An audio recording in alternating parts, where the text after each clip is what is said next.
हरे कृष्ण प्रभु दंडवत प्रणाम। श्रीमद् भगवत गीता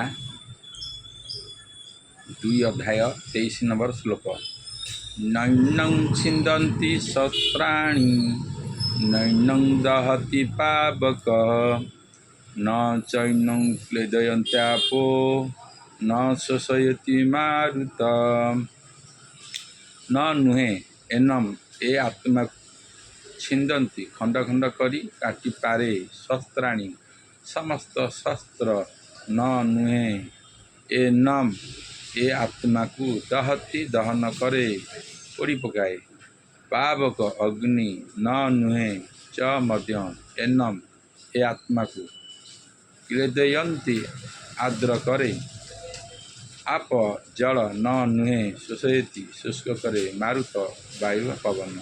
अनुवाद आत्मा को कौन सी अस्त्र शस्त्र काटी पारिब नहीं, अग्नि पोड़ी पारिब नहीं, जल बुड़े पारिब नहीं किंबा वायु शुष्क करि पारिब नहीं। भावार्थ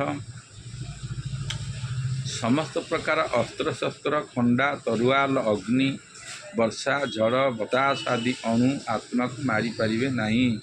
एथिरु जना जाउछि जे खित अप मरुतव्यम आदि प्रस्तुत अनेक प्रकार अस्त्र शस्त्र थिला। एतत् व्यतीत आधुनिक अग्न्यास्त्र मान मध्य थिला। आधुनिक जुगर परमाणु अस्त्र को अग्न्यास्त्र मध्य निया जाउछि, किंतु पूर्वे अन्य भौतिक पदार्थ मान करे निर्मित अन्य अस्त्र शस्त्र मध्य थिला। अग्न्यास्त्र प्रतिस्वर थिला वरुणास्त्र। आधुनिक विज्ञान यहाकू ए पर्यंत जानी पारिनी।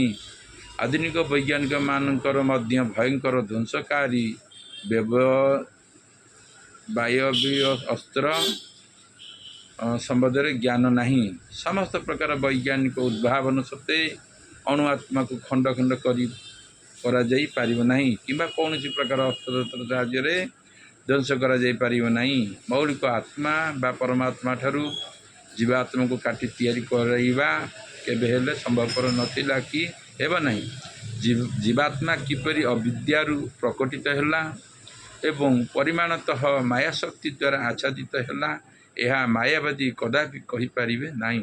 जेहेतु से माने जीवात्मा माने सनातन भावे अणुआत्मा अटंती, तेणु से माने माया द्वारा आच्छादित हेबा खूब स्वाभाविक एवं सेथिपई से माने परमेश्वर संग लागबरु विच्युत हो जाती। जदिओ अग्निकणा अग्निशह समगुण विशिष्ट तथापि ताहा जेतेबेले मूल अग्नि ठारू दूरे जाए ताहा निर्वापित हो जावा स्वाभाविक। ठीक सेहीपरि जीवात्मा परमात्मा का संग लाभरू दूरे गले माया शक्ति द्वारा आचरण हो जाए। वराह पुराण रे वर्णना कराइछि जे जीवात्मा माने परमात्मा भिन्न अंश अटंती।